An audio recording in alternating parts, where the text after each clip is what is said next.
Good day, everybody. Midweek, Tom Block, Keith Jones, and the Osceola's Bob Frante. Gentlemen, as we welcome everybody to Front Row Noles meets Seminole Sidelines, how are we? Great. I'm great. About that good. About that good. Yes. About that good. Well, since you started with that attitude, KJ, you can go first. Nobody's happy about current state of affairs. It's 3 days later, but I sense angst. Well, just in the fact that I want the team to get back on the field. I want to see how they're going to respond, and as do I suspect everyone. I mean, there's no reason for this team to be playing the way they're playing after what they did in the first 3 weeks of the season. So if it went that bad that quickly, I'm a little bit of a simplistic type of person. Maybe it could go good that quickly. We'll see when they get to Stanford. Stanford will be interesting. A reminder that Stanford is in the Atlantic Coast Conference somehow. The Atlantic Coast Conference. Anyway, and the game will kick at 10:30 Eastern, which means it'll end at 2 o'clock in the morning Eastern. And talking with Jeff Colhane, he said that he's marathon training right now. He's staying up later every night so that he's prepared to call the game. He's trying to go to bed at like 1:30 or 2 in the morning. So, the sacrifices. Bob, you're shaking your head. Nobody wants to hear about time change or jet lag or any kind of trips like that. People want to see results on the scoreboard, and that's where we are. And to be fair, I don't feel like FSU trots out excuses. There are reasons. If they don't win this week, those will be reasons potentially, but they're better than Stanford and should win. But certainly the halfway point, I don't think any of us expected to be sitting 3-3 right now, especially after the opening win against Alabama. No, absolutely not. I think this week, guys, I think to me, this is more mental than physical, right? I mean, this is block out the noise and go to work on the practice field. This is, overcome the travel. They're going to leave on Friday. I think a lot of people maybe thought team would leave early, but they're going to go out on Friday. This is play a team that you're going to be much more talented, and you're going to be able to out physical them. You're a 17-point favorite on a 10:30 p.m. game. And by the way, they haven't played a 10:30 p.m. game since 1977, according to Florida State Sports Info. So I think there's just a lot of more mental this week. Block out the social media. I know a lot of Juice Cryer talked about this, on Tuesday when we talked to him, that he kind of was told by his brother, you might want to start to shut down the social media. And that was when Florida State was winning. That was after game 2. His brother's advice, I think, was maybe prescient that, you should put it down and put it away and not listen to the good or the bad. And it sounds like maybe he's done that. Maybe some other players will do it just to kind of keep the eye on what's important ahead and the mental side of preparing for Stanford. Keith, can you inform us who you played in 1977 at 10:30 p.m.? San Diego State. Gotcha. If I remember correctly. I did not travel my freshman year, but I do remember sitting up late trying to listen to the radio call, and it was late. Yeah, same thing this weekend. Well, the reality is nobody wants to hear us preview the Stanford game. I mean, the big story is what does the future look like? And I don't know that we know right now. I have some thoughts about the future long-term for college football and coaches' contracts and buyouts and how we get out of this Jimmy Sexton-led era if it comes to all that.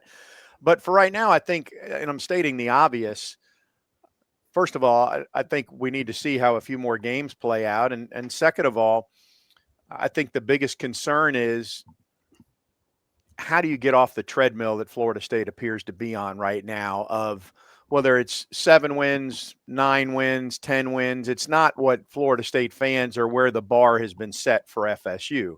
And so if you're in that average to good range, I'll just put it that way, as opposed to good to great range, how do you get your recruiting to tick up from good to great? And in turn, how do you move your program from average to good back to good to great? And I think that's where most of the angst comes from. And there's a lot of details to figure out here on next moves. I mean, is that fair, Bob? I see you nodding yes.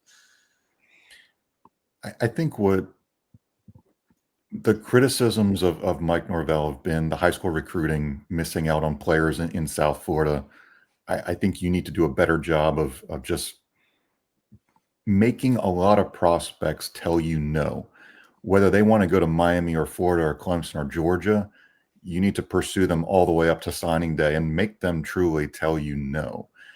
I also think the discussion needs to be had about hiring an NFL general manager type. And I've kind of said Martin Mayhew's name a lot just because he's an alum and he's recently retired from the NFL. But I think in this new age of college football where we're managing budgets and this linebacker gets X and this running back gets Y, I think you need a guy who sees the big picture of everything. Ironically, I was talking with Michael Fly, the new basketball general manager, about just how things have changed in that sport and how you need a guy who's dedicated his job day in, day out to this. And this isn't like me being negative about Derek Ray, but I think Florida State needs an NFL guy who lives that world and understands the numbers and can manage the roster day in, day out, work with Derek Ray, work with Mike Norvell and the staff on it. I think that's a long-term type of deal. That's not going to improve your 3-3, but it's very important when you're evaluating the 26 class, the 27 class, which prospects can really help you. And then, yes, evaluate the transfer portal with that opening in January. So I think there are some things that Florida State can do to help support Mike Norvell. In part, it's what Oklahoma did. With Brent Venables kind of struggling there, they bring in an NFL guy in Jim Nagy, who was with the Senior Bowl, had been a scout in the NFL for so long. So if you're looking for possible solutions, I think these are some possible solutions that can really help Florida State. And the good part of those possible solutions is the dollar amount associated with them is much less than just simply terminating Norvell and therefore terminating 4, 6, 8 other coaches that have smaller but similar types of buyouts, and then completely starting all over. I mean, I just can't envision that being a solution in the middle of this season. Maybe you make that move at the end of the year if you absolutely don't like the results. But why in the world would you do that right now? I agree with the right now. You could make the argument, though, that you don't want to wait till the end of the season, so you could wait a few more weeks if you were going to go that route. The signing window is 4 days after the game against Florida, right? So if you wait until then and you don't hire it, you're going to miss the high school signing period and the portal window if you didn't make that change. There's lots of things here. Making a change doesn't ensure that you're going to have better results either. That's part of the problem or part of the consideration. And then it's really cost benefit, right? It would cost you a lot to make a change right now, but how much will it cost you if you don't make a change in future season ticket sales and booster contributions and concessions and all the rest of it? Here was, and I have no idea, how this will go. I'm pulling for Mike to win Florida State to win games starting this week at Stanford. But bigger picture, we have ranted about this forever. Jimmy Sexton has single-handedly dictated college contracts, and in the era where you couldn't pay players, we just got coaches to $10 and $12 million, and somehow they're in these 10-year contracts and they collect 85% of the money remaining. Somebody needs to take a stand on this at some point, and I was thinking about it. We're in this era now. No college player is really a factor at a school for more than 3 years anymore. I mean, it used to be you'd want to have your coach sign for at least 5 years in case the kid redshirted. So when you're recruiting him, you could say, I'll be here all 5 years. Well, these kids are here 2 years now, 3 years. And so my first thought on what this looks like going forward is we don't need any more 10-year contracts. Do a 5-year contract max. Maybe it's 3 years. And then my second thought is somebody needs to take a stand and just say, look, your buyout is going to be 1 year. It doesn't matter. You've been here 4 years, 6 years, 2 years. We'll give you 1 year of your buyout. And there will be blowback on that. But if you can position that, we're spending that money for the players, not for your second yacht. I think you could, now that needs to be massaged, but I think you could get to a point where, because that's the predicament that Florida State and others are facing right now. Well, there's no question the money's out of hand. I mean, all we got to do is look at the NFL. You're a Cleveland Brown fan. how excited are you about that $250 million contract? The money's just out of hand. The question, and you used the word massage, that, you got to play the game or you're not going to be relevant. But do you go all the way to the extreme? Somewhere there's got to be a medium in there. Well, I just think somebody's going to have to take a stand, because Sexton represents about every coach. And so he's negotiating against himself, if you will, and leaking things to everybody and moving his candidates up and down. I don't know. We'll see when it comes to that. Anyway, William Floyd is going to join us, and I work with him on the radio network. He's in the on deck circle right now, in the green room there. We got him up early, so let's take a break. We'll come back. We'll get Bar None in here. We'll continue this conversation, talk more on the field, and we'll talk about Williams' glory days in the Bay Area, where we're heading to this weekend. So that's straight ahead here on Front Row Noles.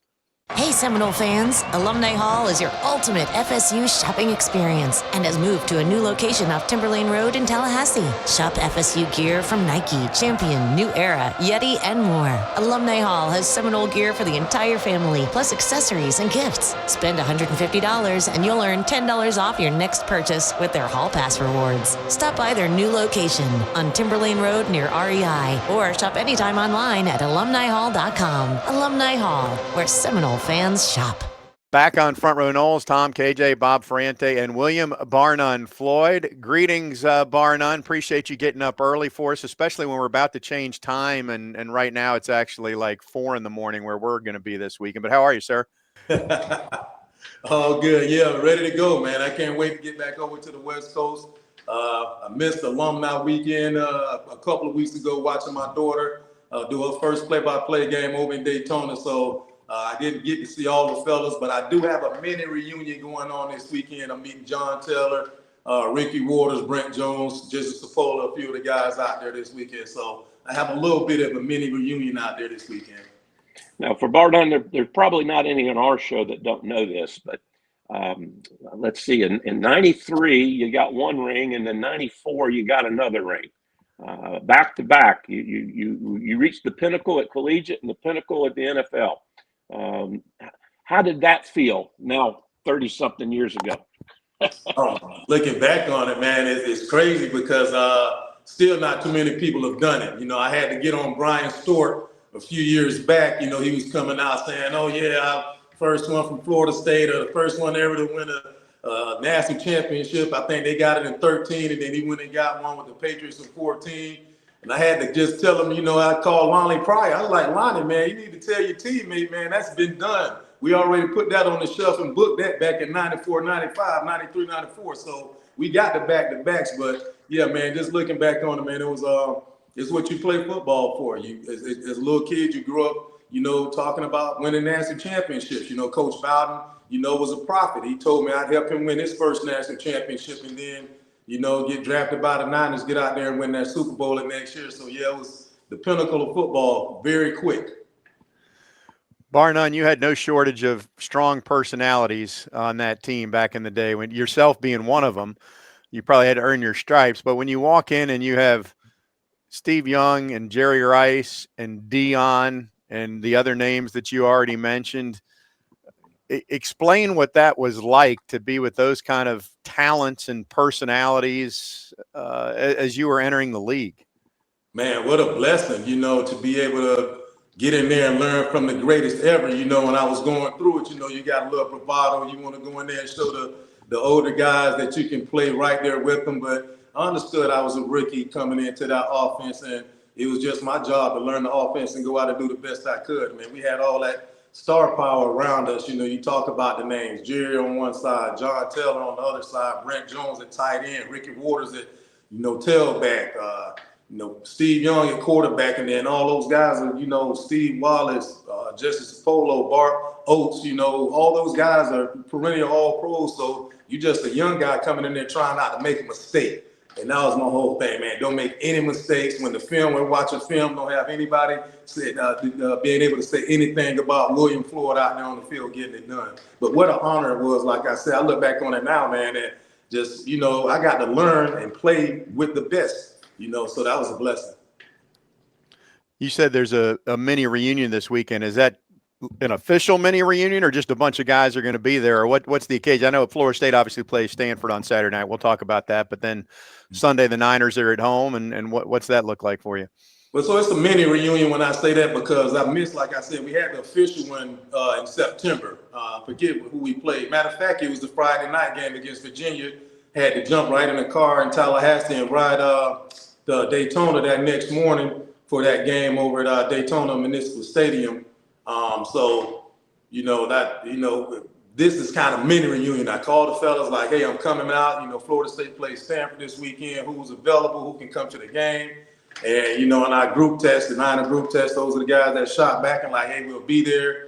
Looking forward to seeing you. So that's always great, man. We still got a pretty close team. We have a prayer group, 49er prayer group. It's about 15 of us on that chat line, and we stay in touch. So it's a good thing that, we built those relationships now they're still here today.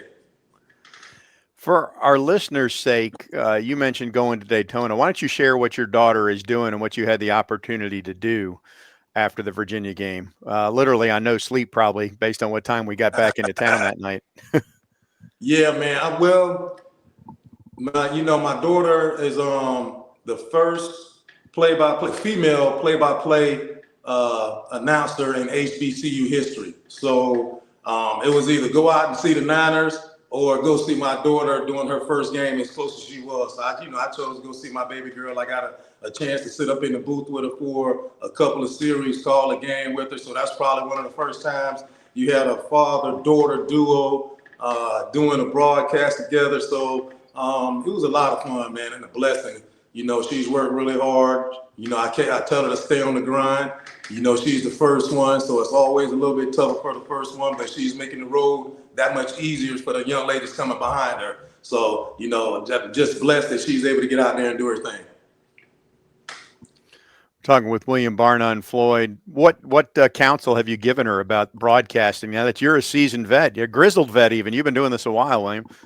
Man, I just shout out to the big guys, man. I'm like, hey, I'm going to give you some expert tutelage from the color analyst side, but you need to talk to Gene Deckerhoff and you need to talk to Jeff Colhane, and she's really been a great student of both of those guys. So, as Gino's thing, it's time down the distance, so she has that on lock now. And Jeff, make sure she knows her formation. So she's had a lot of help. She's been a good student too. That's pretty cool. Fellas, join in here. We'll get back to FSU here, but we'll get to a break here in a minute or two. So save the FSU thought for now, William, but going back to this weekend, what outside of the 49er football experience, what do you recall about your time when you lived in the Bay Area, just from a family point of view and just being out there? Man, well, I was right there, probably about 2 miles from EA Sports in Oregon, up the hill in Emerald Hills. Man, so I can't wait to ride by the old house and check that out, see what's going on.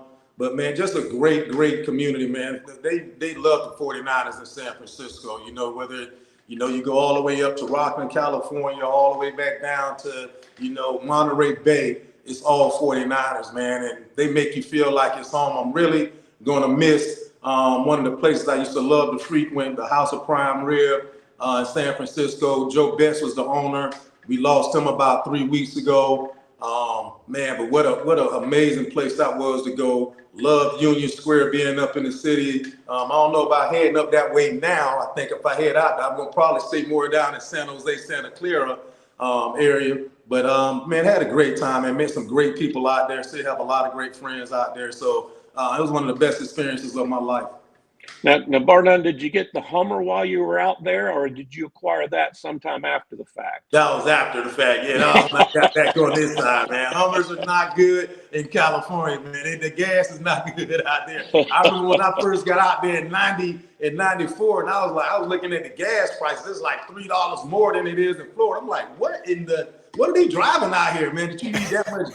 Like, what's going on with the gas? You're right here on the coast. All this oil coming in California. How in the world is the gas that high? But yeah, that was a shocker for me, man. And even now, I was talking to one of my friends out there. They said like a 2-piece of chicken from Popeyes is gonna cost you $20. I'm like, that's $10 a piece. So man.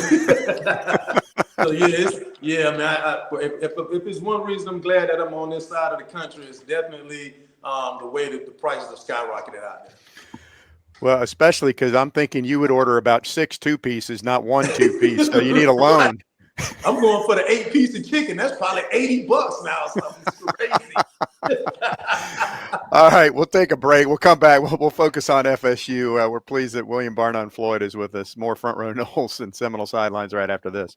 The Osceola, which has provided Seminole fans reliable Florida State sports coverage for 44 years, has launched the Osceola Shop, a merchandise store exclusively with Osceola's iconic branded polos, t-shirts, caps, and drinkware. Like the Osceola? Rock its iconic brand with our merch at theosceolashop.com. Are you an Osceola subscriber yet? You join today at a 31% discount and get full access to all our reporting, as well as $25 off your first purchase at the Osceola Shop, as well as 15% off all future purchases at the Osceola Shop and purchases of FSU licensed merchandise at alumnihall.com. Back on Front Row Noles, Tom KJ, Bob Ferrante from the Osceola, and William Barnon Floyd, who's been sitting next to the play-by-play voice of the Noles, Jeff Colhane, the last few years, Gene Deckerhoff before that, and William and I have gotten to know each other well over the last 15 years or so. It's been a fun ride. I enjoy working with you, bar none. You know, even when things aren't going well, we're still privileged to do what we do. But that said, you know, nobody wants to be sitting here 3-3 right now. So I know you get a chance to talk to the team now and then on home Friday nights, and when we're on the road. Maybe it's not a formal talk, but you do talk with some of the players. I mean, what's your counsel to them right now, given where we are and where we were at the start of the year?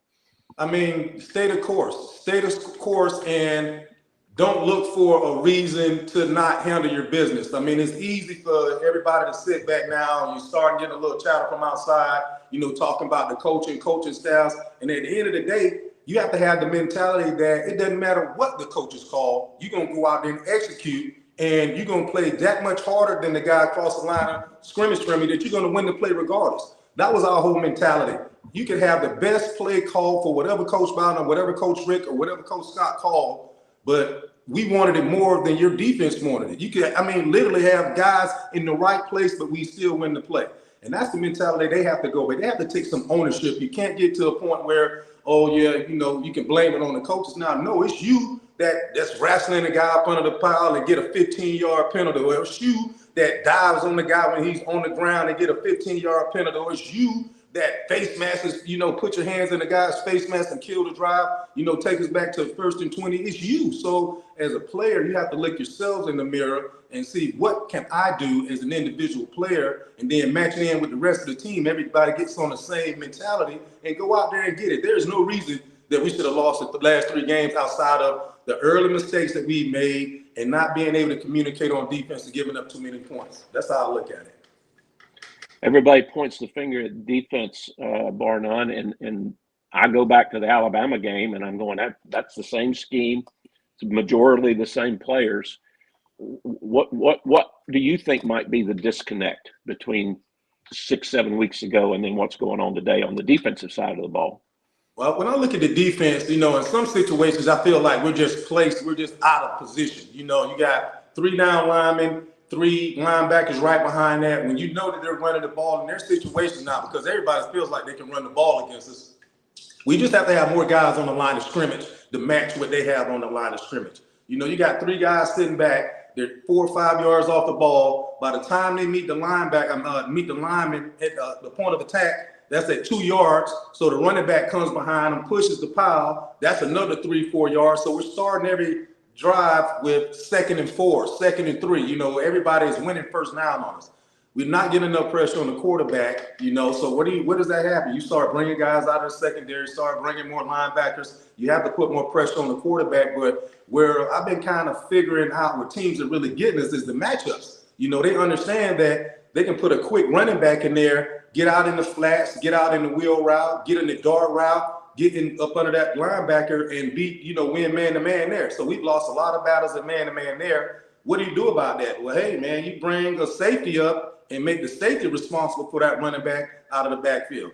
Got to get pressure on the quarterback. You can't get it with the front 3. You got to start bringing guys from different places to rattle the quarterback, and that's what we haven't really done. We haven't rattled our opponents' quarterbacks. You know, when you start Virginia, that kid ran all over the place. You come in next week, let's look at this last week. This kid from Pitt, true freshman, a freshman, whatever it is, comes in there. You know, if you jump on him early, he loses confidence, but you let him build so much confidence. Now he feels like he can win and beat the team. So I think we just have to make sure we're communicating well on defense. We can't give up that many points. I mean, if you would have told me that we scored 38 points in Virginia and not win that game, I would have took that bet all day in Vegas. So, I mean, we just got to make sure that everybody's doing their job, and we have to maybe change the scheme up a little bit to where we're not putting those linebackers in a position where they have to chase, 4-4 running backs, 4-3 running backs out of the backfield and cover. Bar none. Go ahead, Bob. I'm curious for your perspective on the run game because, number 5 in rush offense this year for Florida State. Actually, Gus Malzahn's teams at UCF were number 5 and 23 and 24. So there's a little bit of symmetry there, but you have to appreciate what this run game is doing. At the same time, you see the fumbles. You can't have these fumbles. What's the mindset? I mean, you're watching it. You see how this run game has kind of grown and evolved a little bit here.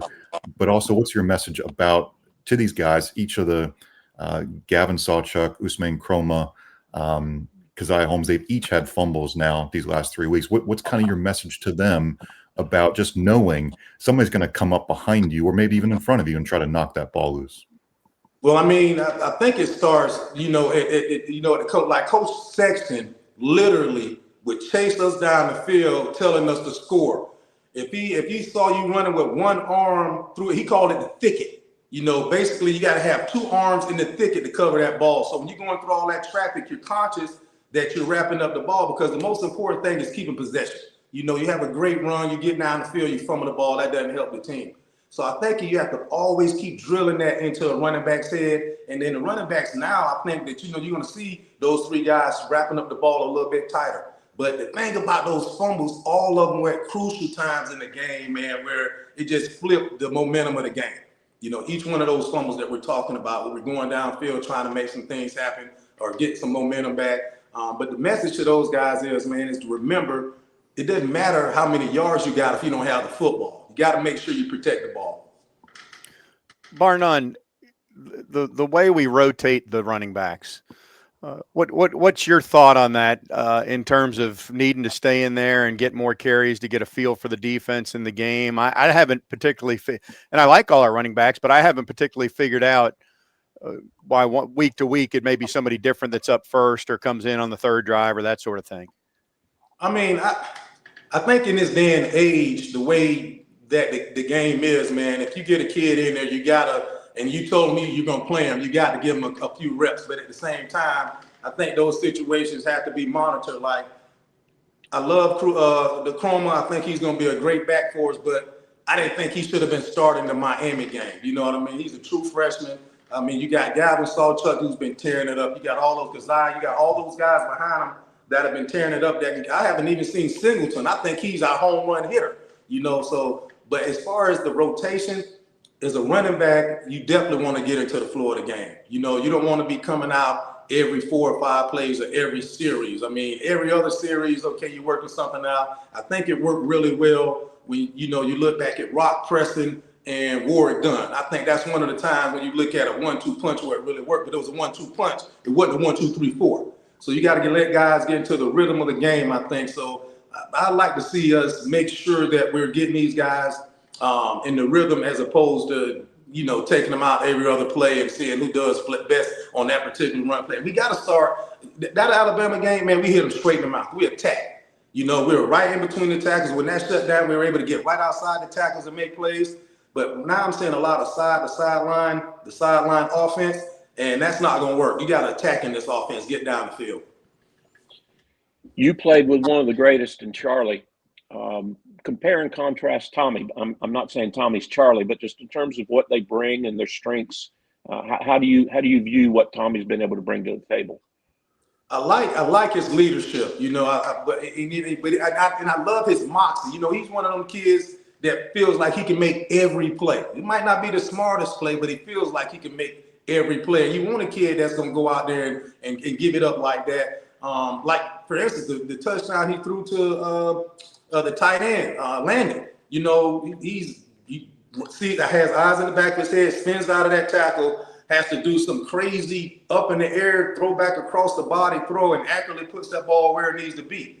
And that's what I'm saying. Attack. Give your players a chance to attack the defense, get down the field. Those are momentum plays right there. If we start doing that early in the game, I think we come back and we probably pull that game off. But comparing those two, Charlie, one thing I'll say about Charlie is he was going to make sure that he took care of the ball, especially after that 92 year. He had all those interceptions. So it becomes something in the back of your head where you just have to focus on getting that done. And I think Tommy still takes a few more chances, but I mean, he's the best we got. So we just got to roll with it. Bar none, you were always traveling east, I guess, when you were dealing with time change when you were playing with the Niners. So this is the opposite thing. Any counsel you learned from your years in the league on adjusting to this sort of change that FSU will play in this week? Oh, man, just get plenty of rest. Get plenty of rest. I mean, you're going to get that too. I mean, I think what happens is you lay around all day for that late game, and then it's really like you playing a later game because you're on the West Coast. So, they just have to get up, make sure they get the blood moving, and just look at it as any other game. It's just the next man up, next game up, next nameless, faceless opponent up. You just got to go out there and get it done. I don't think you let the time difference come into it. Now, if you go out there and you start feeling a little sluggish, you're playing a little sluggish, then you start thinking about it. But if you go out there and handle business, man, you just out there playing football, getting it done. Bar none, we appreciate you joining us. For our listeners who haven't seen this, and shame on me for not knowing, but there's cameras in the booth now of Jeff and William that you can watch the video broadcast as they're calling the radio thing. And if you ever have a doubt about the passion that former players have for the program, just do yourself a favor, call that up and just watch William, the good and the bad.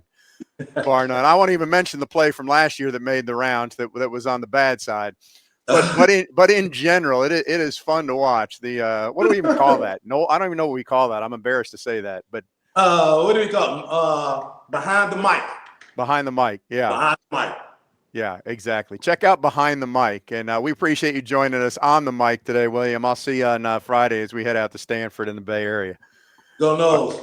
Roll Tribe. Florida State's 31-17 win over Alabama kicked off an exciting season for Seminole fans to enjoy with the Osceola's free morning newsletter. Since 1982, the Osceola has provided reliable coverage of Seminole sports and now offers a free daily newsletter with the option to upgrade to full access with a paid subscription. For more information about free or premium subscriptions, visit theosceola.com. Get 31% off your first year subscription and receive $25 off any Osceola branded merch. Visit theosceola.com. Back on Front Row Noles, Seminole Sidelines, William Bar none Floyd, good guy, and had to be, as talented as he was, had to be a little overwhelming perhaps to walk into a locker room that had Dion and Jerry, and I forgot all the names that he mentioned there, that really were all pro guys, half that offensive line, Steve Young. We didn't even talk about the defensive guys. But he's done all right for himself, wouldn't you say, guys? Had a really good career in San Francisco, and then he got injured. I think he spent his last year or maybe last 2 years in Charlotte. Very well respected. I think everybody, both teammate and opponent, appreciated his work ethic and his effort. I mean, when he was between the lines, it was 100% all the time. And, again, as I've gotten to know him, you know him much better than I do, Tom, but as I've gotten to know him, very dedicated family man. I mean, he's just one of those guys. He would go into Coach Bowden and ask him questions about how he should comport himself. And he would listen to what Coach had to say, and then he would take it to heart. He was just that diligent in what he was doing. He's a really good guy. And also on the field, I always loved that he was the enforcer. If anybody was going to try he was Charlie's bodyguard for sure. He would have been a good hockey player. He was the no shenanigans guy. If you tried it, he was going to take care of that. And you're right about that. I don't know how he'd do on skates, but he'd get out on the ice and he'd clean things up anyway. We could go a long time with him.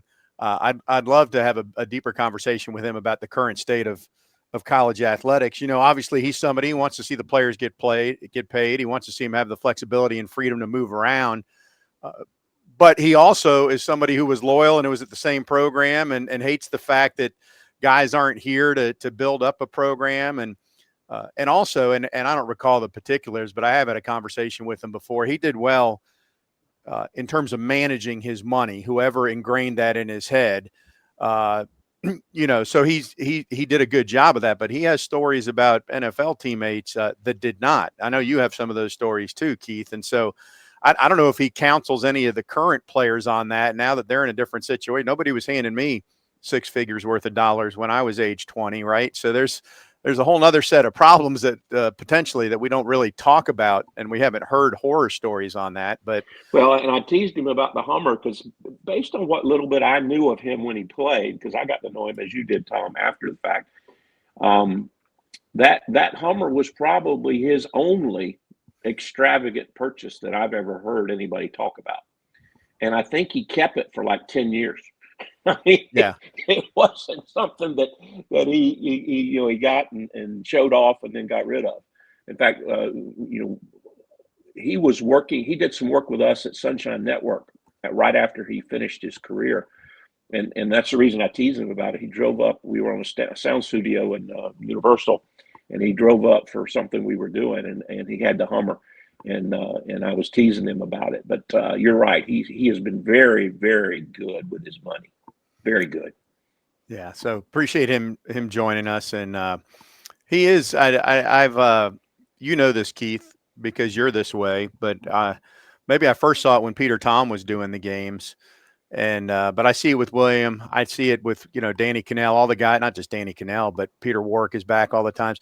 The guys who poured their blood, sweat, and tears into the program. If you think as an FSU fan and you've poured a lot of your wallet into the program, and your degrees from Florida State, and you're hurting and passionate as you should be, the players are right there with you. Had the blood, sweat, and tears on the sideline. I mean, they hurt and agonize about this too. And what he didn't talk about, we didn't ask him. I'm sure he mentioned the Niner group text he's got going. Trust me, there's an FSU group text going around right now too of he and former players that are just as you have one, Keith, that are frustrated about current state of affairs. So yeah, well, and Barnun's very close with Derek Brooks in Tampa, and I can only imagine what some of those conversations are like.